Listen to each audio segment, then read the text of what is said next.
Hello, good afternoon everyone. My name is Jorly Calonia Gabonada and I am a member of Group 3 who are tasked to report the technical writing process. And here are my groupmates. So my topic for today's report is about the first 3 pre-writing techniques: the brainstorming, free writing or looping, and interview. So let us start with the first pre-writing technique, which is the brainstorming.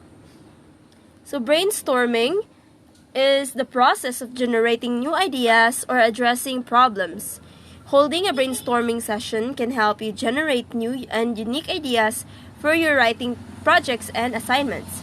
So knowing the benefits of brainstorming for writing and the various brainstorming techniques can help you become a more developed and seasoned writer.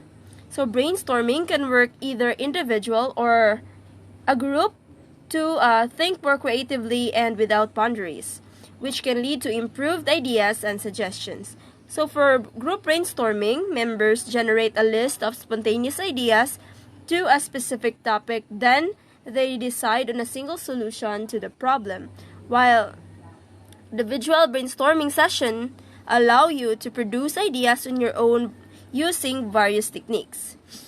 So how to do a brainstorming? First here is to define the problem.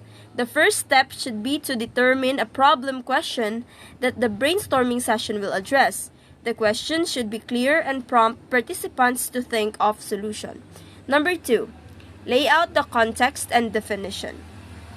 Next, ask yourself what the participants already know about the context of the problem questions and what else they need to know. 3. Pick an appropriate facilitator. The facilitator should be someone who can keep the session on track, has experience with brainstorming, and is unbiased. They should be able to make sure everyone participates and that no one dominates the discussion. Number 4, invite members. Of course, you need to invite anyone who are affected in some way by the problem question. Number 5, set the agenda. First, given enough time to define the problem question, its borders, context, and definitions. Second is to divide the heart of brainstorming into 2 parts, the diverging and converging. What does diverging mean?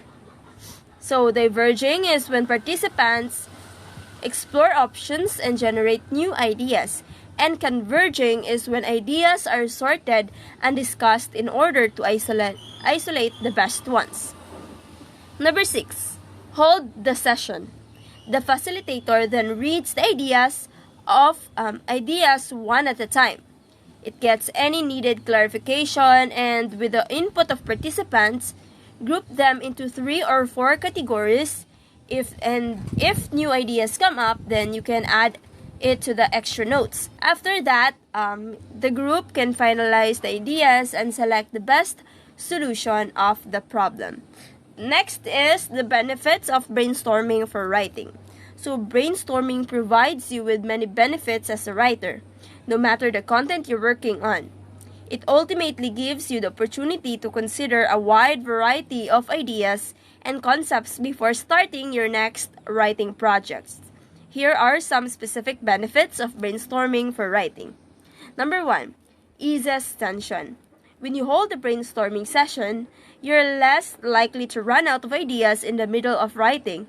Therefore, not only does brainstorming save you valuable time later on, but it can also help relieve the stress of not knowing what to write. 2, gets ideas out early.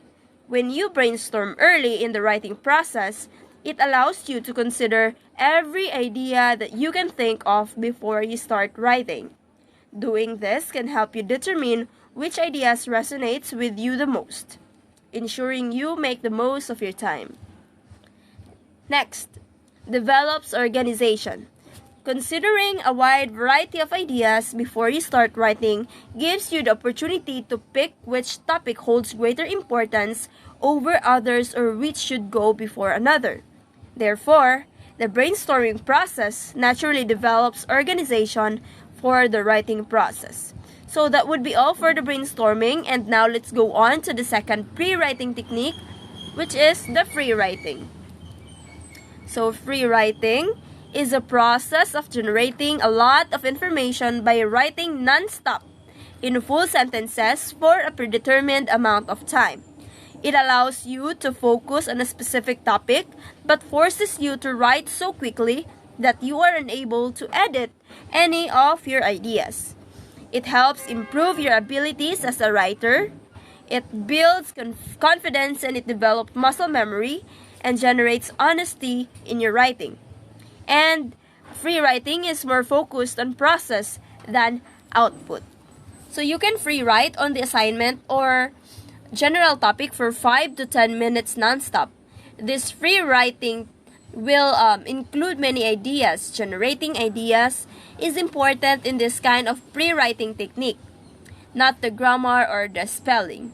So after you have finished free writing, look back over what you have just written and highlight the most prominent and interesting ideas. And after that, you can begin all over again with a tighter focus. So, in free writing, we have rules. First is to keep your hand moving the whole time. So don't pause to reread the line you have just written. That's stalling and trying to control what you're saying. Number 2, don't cross out, and especially don't erase. If you do that, then that's editing and not writing. Even if you write something you didn't mean to write, just leave it and keep on writing. 3, don't worry about spelling, punctuation, or grammar. Don't even care about staying within the margins or line on the page. Remember, free writing is focused on generating ideas and not the grammar or the spelling. Number 4, lose control. Don't think, don't get logical. Whatever idea that comes on your mind, just write it down and don't make it more logical or more complex. Number 5, concentrate on the heart. If something comes up in your writing that is scary or unexpected or vulnerable, don't be afraid of it and just keep on writing. Next is to help you in free writing, we have here the free writing techniques. First, clear your mind. Relax and forget all of the rules concerning grammar. This is the most important part of the exercise. 2, set a time limit for yourself. If you are a beginner writer, try a 5 to 10 minute limit.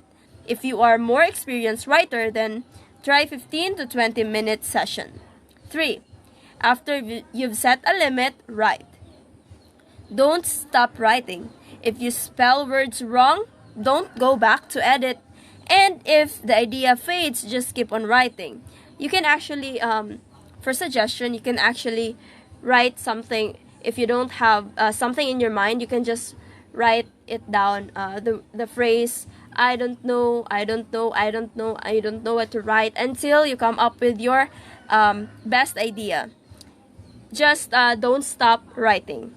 Next is, when the time limit is finished, stop. Write nothing else, then go back to the page and then read it slowly and underline all the ideas that surfaced during the session that pertain to the formal writing on which you are working. So that's all for the free writing. And the next is the third pre-writing technique that I will be discussing today will be the interview.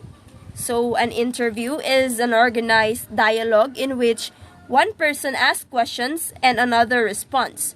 The term interview is commonly used to refer to one-on-one talk between an interviewer and an interviewee. So I guess we are all familiar with interview, right? Because during our field research in senior high, we are tasked to collect some important data for our research, and that requires interview.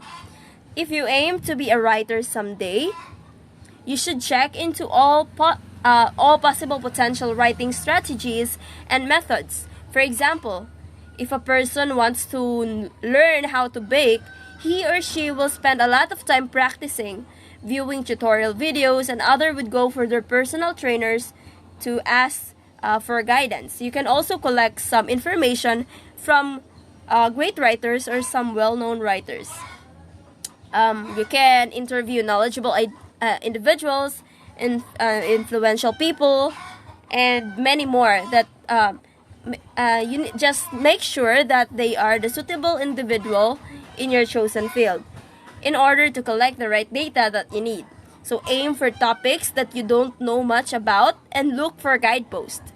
A smart writer is naturally curious about subjects which they know little, and their observant mind can typically explain how things function by asking the correct questions and attempting to explain it to others. So interviews can really help us develop our writing skills. Next, how to conduct an interview and tips. So we have here before, during, and after the interview. So before the interview, we need to ask for permission from our desired interviewee. You need to ask permission for your interviewee to collect some data from him or her. And don't forget, if you need to record the whole interview, you also need to ask for interviewee's permission. Next, prepare everything that is required. Prepare your questions and set the date of the interview and many more things that you need to make the interview smooth flowing. During the interview, begin with an appropriate introduction of yourself. It is better to give a brief introduction to not bore the interviewee. Next, hold a quick conversation. To set the mood, you can talk a bit with your interviewee. Next, before asking any questions, inform the interviewee. So this will be the indication for your interviewee to prepare to answer your question. Next, keep track of the responses. As a writer, make sure to write down all the responses accurately and completely. Next, after the interview, of course, we need to express our gratitude to the interviewee. Thank your interviewee for providing you with the information that you need. So here are my references. I guess that would be all for my report, and thank you so much for listening. Our next reporter will be Miss Annalisa Gabe. God bless us all.